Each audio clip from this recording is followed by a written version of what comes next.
Novel Stream presents The Witchcraft of Ulua by Clark Ashton Smith. Sabman the Anchorite was famed no less for his piety than for his prophetic wisdom and knowledge of the dark art of sorcery. He had dwelt alone for 2 generations in a curious house on the rim of the northern desert of Tassoon, a house whose floor and walls were built from the large bones of dromedaries, and whose roof was a wattling composed of the smaller bones of wild dogs and men and hyenas. These ossuary relics, chosen for their whiteness and symmetry, were bound securely together with well-tanned thongs, and were joined and fitted with marvelous closeness, leaving no space for the blown sand to penetrate.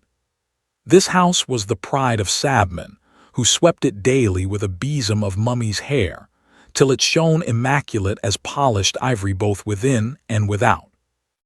Despite his remoteness and reclusion, and the hardships that attended a journey to his abode, Sabman was much consulted by the people of Tassoon, and was even sought by pilgrims from the farther shores of Zothique. However, though not ungracious or inhospitable, he often ignored the queries of his visitors, who, as a rule, wished merely to divine the future or to ask advice concerning the most advantageous government of their affairs. He became more and more taciturn with age, and spoke little with men in his last years. It was said, perhaps not untruly, that he preferred to talk with the murmuring palms about his well, or the wandering stars that went over his hermitage. In the summer of Sabman's 93rd year, there came to him the youth Amalzain, his great-nephew, and the son of a niece that Sabman had loved dearly in days before his retirement to a gymnosophic seclusion. Amalzain, who had spent all of his 21 years in the upland home of his parents, was on his way to Miraab, the capital of Tassoon, where he would serve as a cup-bearer to Famorgh the king. This post, obtained for him by influential friends of his father, was much coveted among the youth of the land, and would lead to high advancement if he were fortunate enough to win the king's favor. In accord with his mother's wish, he had come to visit Sabman and to ask the counsel of the sage regarding various problems of worldly conduct. Sabman, whose eyes were undimmed by age and astronomy, and much poring over volumes of archaic ciphers, was pleased with Amalzain and found in the boy something of his mother's beauty. And for this reason he gave freely of his hoarded wisdom, and after uttering many profound and pertinent maxims, he said to Amalzain, "It is indeed well that you have come to me, for, innocent of the world's turpitude, you fare to a city of strange sins and strange witcheries and sorceries. There are numerous evils in Miraab. Its women are witches and harlots, and their beauty is a foulness wherein the young, the strong, the valiant, are limed and taken." Then, ere Amalzain departed, Sabman gave to him a small amulet of silver, graven curiously with the migneared skeleton of a girl. And Sabman said, "I counsel you to wear this amulet at all times henceforward. It contains a pinch of ashes from the pyre of Yos, Ebony, Sage, and Archimage, who won supremacy over men and demons in elder years by defying all mortal temptation and putting down the insubordination of the flesh. There is a virtue in these ashes, and they will protect you from such evils as were overcome by Yos, Ebony. And yet, peradventure, there are ills and enchantments in Miraab from which the amulet cannot defend you. In such case, you must return to me. I shall watch over you carefully, and shall know all that occurs to you in Miraab, for I have long since become the owner of certain rare faculties of sight and hearing whose exercise is not debarred or limited by mere distance."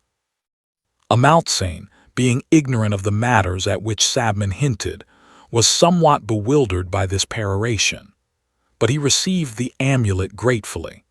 Then, bidding Sabman a reverential farewell, he resumed his journey to Miraab, wondering much as to the fortune that would befall him in that sinful and many-legended city. Famorgh, who had grown old and senile amid his debaucheries, was the ruler of an aging, semi-desert land, and his court was a place of far-sought luxury, of ubiquitous refinement and corruption. The youth Amalzain, accustomed only to the simple manners, the rude virtues and vices of country-dwelling folk, was dazzled at first by the sybaritic life around him.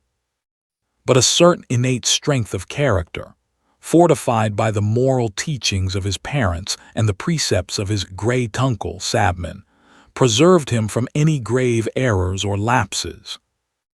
Thus it was that he served as a cup-bearer at bacchanalian revels, but remained abstemious throughout, pouring night after night in the ruby-crusted cup of Famorgh the maddening wines that were drugged with cannabis, and the stupefying arrack with its infusion of poppy. With untainted heart and flesh, he beheld the infamous mummeries whereby the courtiers, vying with each other in shamelessness, attempted to lighten the king's ennui. Feeling only wonder or disgust, he watched the nimble and lascivious contortions of black dancers from Zothique in the north, or saffron-bodied girls from the southern isles.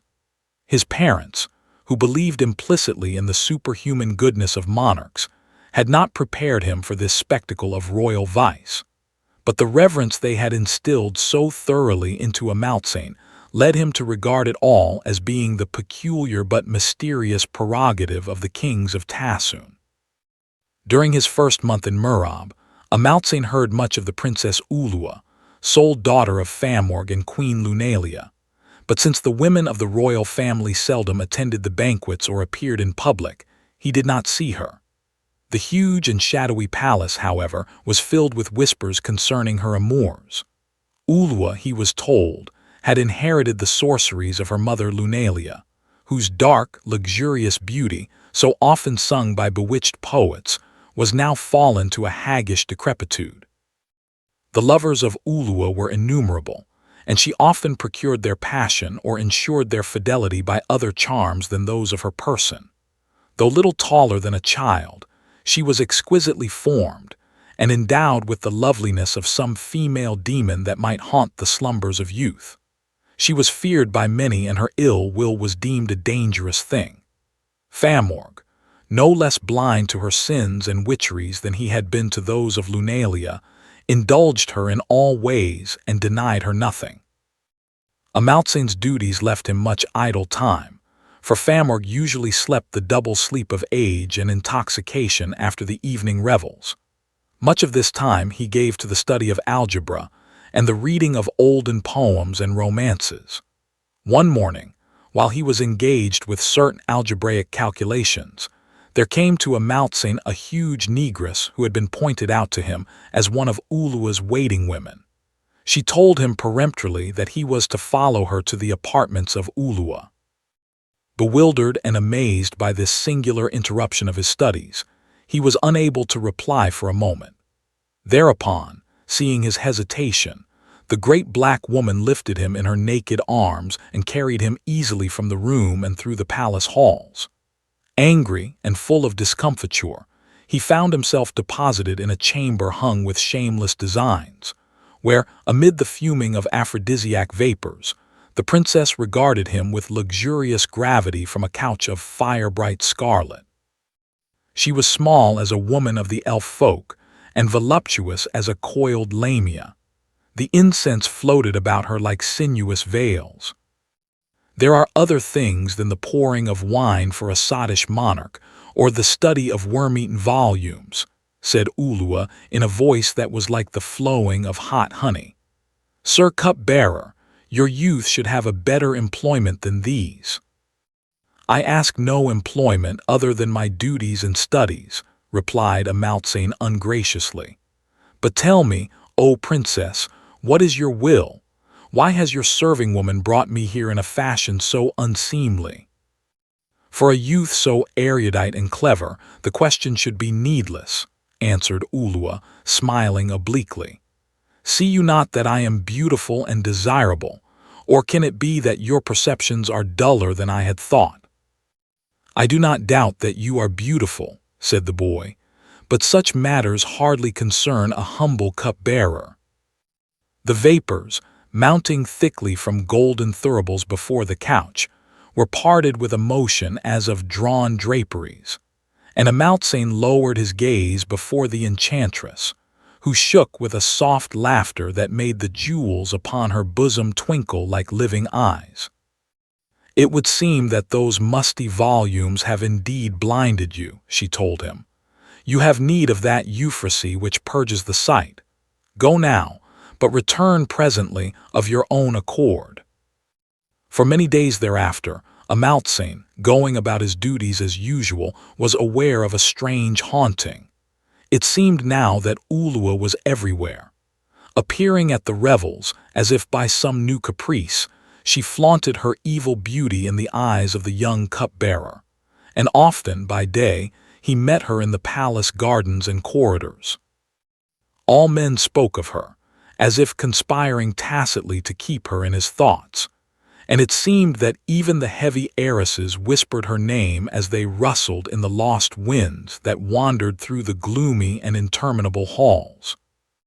This, however, was not all, for her undesired image began to trouble his nightly dreams, and awakening, he heard the warm, dulcet languor of her voice, and felt the caress of light and subtle fingers in the darkness. Peering at the pale moon that waxed beyond the windows, above the black cypresses, he saw her dead, corroded face assume the living features of Ulua.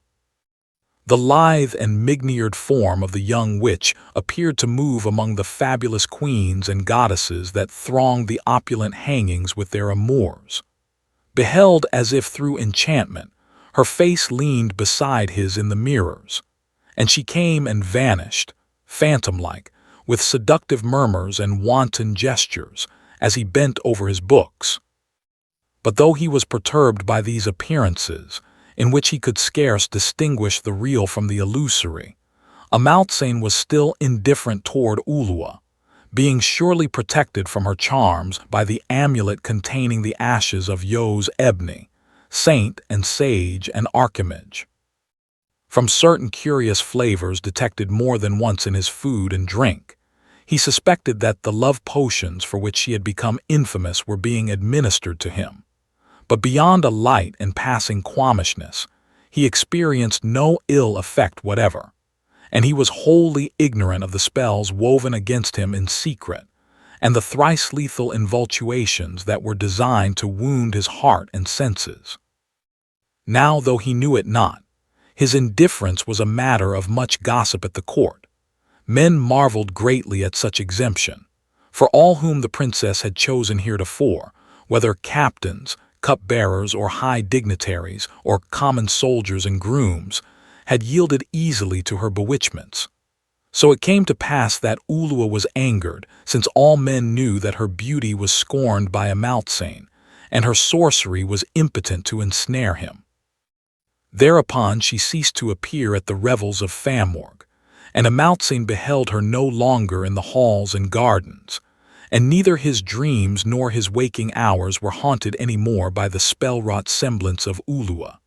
So, in his innocence, he rejoiced as one who has encountered a grave peril and has come forth unharmed.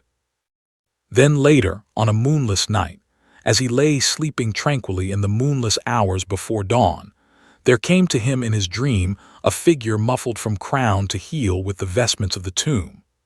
Tall as a caryatid, awful and menacing, it leaned above him in silence more malignant than any curse, and the cerements fell open at the breast, and charnel worms and death scarabs and scorpions, together with shreds of rotting flesh, rained down upon Amalzain. Then, as he awoke from his nightmare, sick and stifled, he breathed a carrion feeder and felt against him the pressure of a still, heavy body. Affrighted, he rose and lit the lamp, but the bed was empty. Yet the odor of putrefaction still lingered, and Amalzain could have sworn that the corpse of a woman, 2 weeks dead and teeming with maggots, had laid closely at his side in the darkness. Thereafter, for many nights, his slumbers were broken by such foulnesses as this. Hardly could he sleep at all for the horror of that which came and went, invisible but palpable in his chamber. Always he awoke from ill dreams, to find about him the stiffened arms of long-dead succubi, or to feel at his side the amorous trembling of fleshless skeletons. He was choked by the natron and bitumen of mummied breasts. He was crushed by the unremoving weight of gigantic liches. He was kissed nauseously by lips that were oozing tatters of corruption. Nor was this all, for other abominations came to him by day, visible and perceived through all his senses, and more loathsome even than the dead. Things that seemed as the leavings of leprosy crawled before him at high noon in the halls of Famorgh, and they rose up from the shadows and sidled toward him, leering whitely with faces that were no longer faces, and trying to caress him with their half-eaten fingers. About his ankles, as he went to and fro, there clung lascivious empusi with breasts that were furred like the bat, and serpent-bodied lamii minced and pirouetted before his eyes, like the dancers before the king. No longer could he read his books or solve his problems of algebra in peace, for the letters changed from moment to moment beneath his scrutiny and were twisted into runes of evil meaning, and the signs and ciphers he had written were turned into devils no bigger than large emmets, that writhed foully across the paper as if on a field, performing those rites which are acceptable only to Ulua, queen of perdition and goddess of all iniquities. Thus plagued and bedeviled, the youth Amalzain was near to madness, yet he dared not complain or speak to others of aught that he beheld, for he knew that these horrors, whether immaterial or substantial, were perceived only by himself. Nightly, for the full period of a moon, he lay with dead things in his chamber, and daily in all his comings and goings he was besought by abhorrent spectres. And he doubted not that all these were the sendings of Ulua, angered by his refusal of her love. And he remembered that Sabman had hinted darkly of certain enchantments from which the ashes of Ebni, preserved in the silver amulet, might be powerless to defend him. And knowing that such enchantments were upon him now, he recalled the final injunction of the old archimage. So, feeling that there was no help for him save in the wizardry of Sabman, he went before King Famorgh and begged a short leave of absence from the court. And Famorgh, who was well pleased with the cup-bearer and moreover had begun to note his thinness and pallor, granted the request readily. Mounted on a palfrey chosen for speed and endurance, Amalzain rode northward from Miraab on a sultry morning in autumn. A strange heaviness had stilled all the air, and great coppery clouds were piled like towering, many-domed palaces of genii on the desert hills. The sun appeared to swim in molten brass. No vultures flew on the silent heavens, and the very jackals had retired to their lairs, as if in fear of some unknown doom. But Amalzain, riding swiftly toward Sabman's hermitage, was haunted still by leprous larvae that rose before him, posturing foully on the dun sands, and he heard the desirous moaning of succubi under the hooves of his horse. The night waylaid him, airless and starless, as he came to a well amid dying palms. Here he lay sleepless, with the curse of Ulua still upon him, for it seemed that the dry, dusty liches of desert tombs reclined rigidly at his side, and bony fingers wooed him toward the unfathomable sand pits from which they had risen. Weary and devil-ridden, he reached the wattled house of Sabman at noon of the next day. The sage greeted him affectionately, showing no surprise, and listened to his story with the air of one who hearkens a twice-told tale.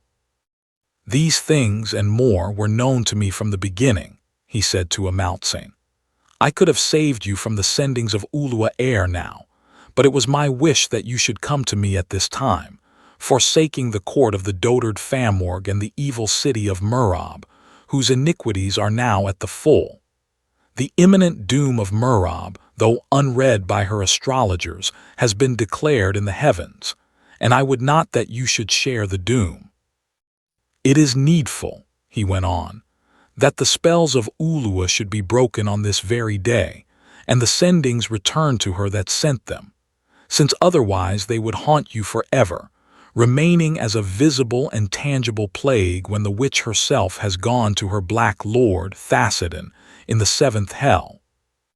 Then, to the wonderment of Amalzain, the old magician brought forth from a cabinet of ivory an elliptic mirror of dark and burnished metal, and placed it before him. The mirror was held aloft by the muffled hands of a veiled image, and peering within it, Amalzain saw neither his own face nor the face of Sabman, nor aught of the room itself reflected. And Sabman enjoined him to watch the mirror closely, and then repaired to a small oratory that was curtained from the chamber with long and queerly painted rolls of camel parchment. Watching the mirror, Amalzain was aware that certain of the sendings of Ulua came and went beside him, striving ever to gain his attention with unclean gestures such as harlots use.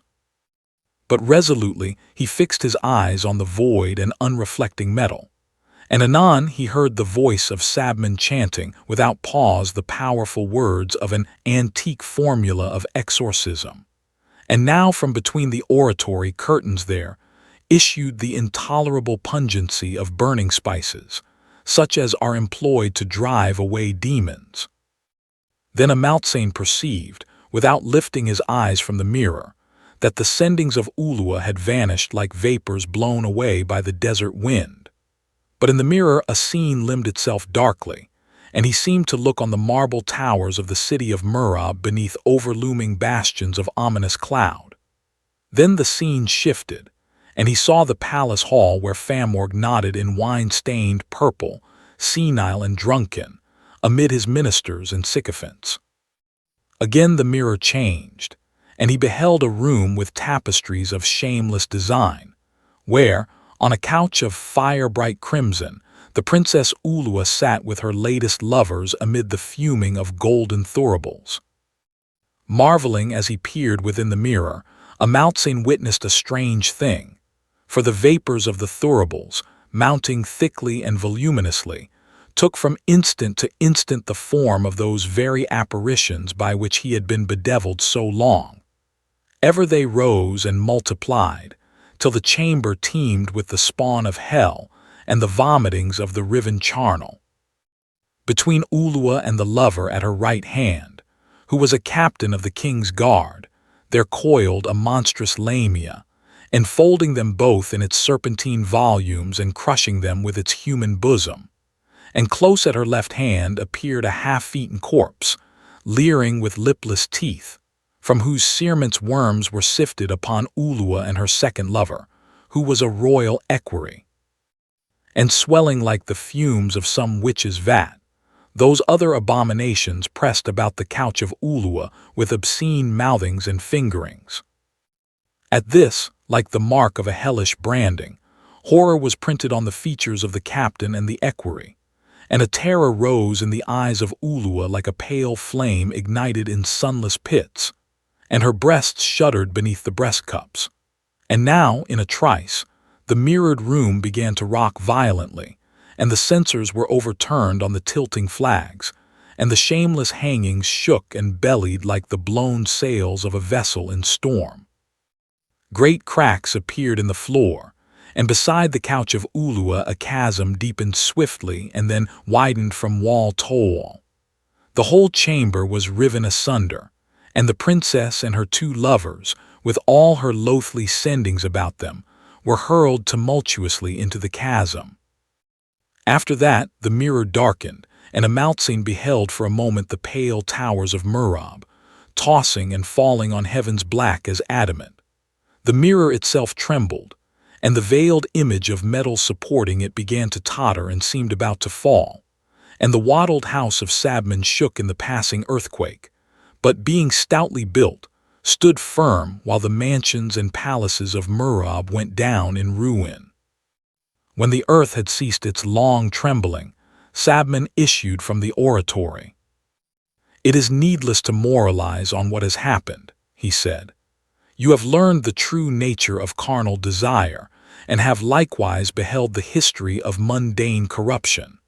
Now, being wise, you will turn early to those things which are incorruptible and beyond the world. Thereafter, till the death of Sabman, Amalzain dwelt with him and became his only pupil in the science of the stars and the hidden arts of enchantment and sorcery. Thank you for listening.